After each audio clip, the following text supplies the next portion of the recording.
کمیته ایالت‌های فوق‌العاده تاجیکستان خبر داد که صبح بر وقت 3 آگوست سال 2024 ساعت 0:05 دقیقه به نوبدار ریاست ایالت‌های فوق‌العاده ولایت ختلان خبر دادند که در نزد автовокзال شهر بختر صدمه رخ داده است و به کمک نجات بخشان ضرورت دارند. گروه نوبداران ریاست ایالت‌های فوق‌العاده به جای حادثه سفر کرده شدند. نجات بخشان در جای حادثه معاین کردند که ماشین سبکرو تمغه اوپل وکترا به دلیل نامعلوم با ماشین بورکش تمغه دولان سر به سر زده است.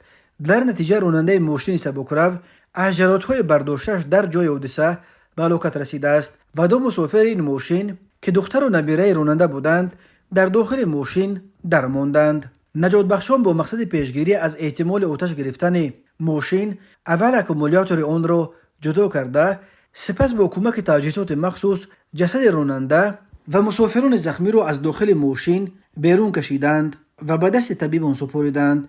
کمیته ایالت‌های فوق‌العاده در پی این صدمه مرگ‌آور بار دیگر از رانندگان خواسته است که در راه‌ها از احتیاط تمام کار گرفته همه قاعده‌های حرکت در راه و همچنین سرعت را بدون کم و کاست رعایت کنند. راه‌های تاجیکستان از لحاظ صدمه‌های مرگ‌آورش پرخطر دانسته می‌شوند. هر سال بر اثر صدمه‌ها در راه‌های تاجیکستان تا 400 نفر به هلاکت رسیده، بیش از 1200 تن دیگر معیوب می‌شوند.